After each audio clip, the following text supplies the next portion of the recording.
আসসালামু আলাইকুম। সুপ্রিয় 18তম শিক্ষক নিবন্ধন পরীক্ষার্থী ভাই ও বোনেরা, আশা করি আপনারা ভালো আছেন। আজ আমরা 18তম শিক্ষক নিবন্ধন ভাইবা পরীক্ষার মধ্যে কোন পেপারসগুলো আপনাদের আসলে নিয়ে যেতে হবে। অনেকজনে কমেন্ট করেছিলেন যে ভাই আমরা ভাইবাতে কি কি সঙ্গে নিয়ে যাব। তো চলুন আমরা সেই বিষয়গুলো নিয়ে আলোচনা করি। 18তম শিক্ষক নিবন্ধন ভাইবা প্রিপারেশন এবং ভাইবাতে কি কি সঙ্গে নিয়ে যেতে হবে।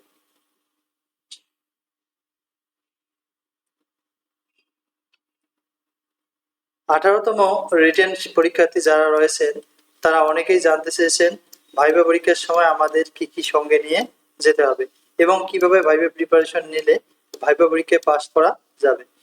ভাইবা পরীক্ষার সময় যে কাগজগুলো আপনাদের সঙ্গে নিয়ে যেতে হবে সেগুলো হলো, প্রথমত ভাইবা পরীক্ষার এডমিট কার্ড, লিখিত পরীক্ষার এডমিট কার্ড, প্রিলিমিনারি পরীক্ষার এডমিট কার্ড এবং এর সাথে অ্যাপ্লিক্যান্ট কপি নিতে পারেন। যদিও এগুলো লাগে না, শুধু ভাইবা এডমিট কার্ড হলে হয়, তবুও নেওয়াটা ভালো। কারণ কোনো কোনো শিক্ষক রয়েছেন যারা আসলে সকল এডমিট কার্ড এবং অ্যাপ্লিকেশন কপি দেখতে চায়, তাই এগুলো নিয়ে যাওয়াটাই ভালো হবে।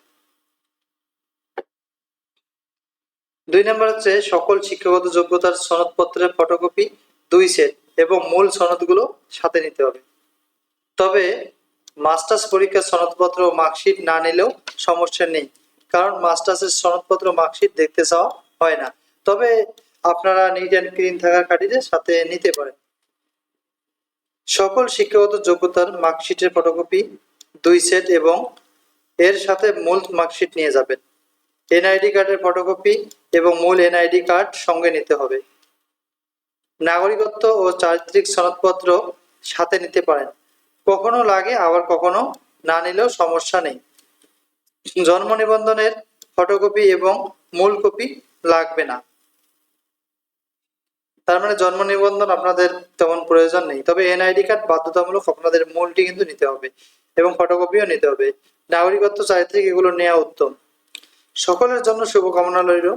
18তম রিটেন পরীক্ষায় পাস করবেন তারা ভাইবার জন্য প্রিপারেশন নেবেন এবং আমরা সামনে ভাইবার জন্য কোন প্রশ্নগুলো পড়তে হবে সেগুলো সম্পর্কে দিক নির্দেশনা দেব। আমরা আশা রাখি এগুলো আপনারা ফলো করলে আপনাদের ভাইভাতেও সফলতা আসা সম্ভব। কারণ আপনারা জানেন যে নিবন্ধন পরীক্ষার মধ্যে ভাইভাতে তেমন ফেল করায় না। তাই ভাইভা প্রিপারেশন খুব শর্টকাট নিতে অবশ্যই আমাদের সাথে থাকবেন এবং আমাদের চ্যানেলটি সাবস্ক্রাইব করবেন। যারা অলরেডি সাবস্ক্রাইব করেছেন তাদেরকে অসংখ্য ধন্যবাদ। পরবর্তী ভিডিওগুলো দেখার আমন্ত্রণ রইল। আসসালামু আলাইকুম।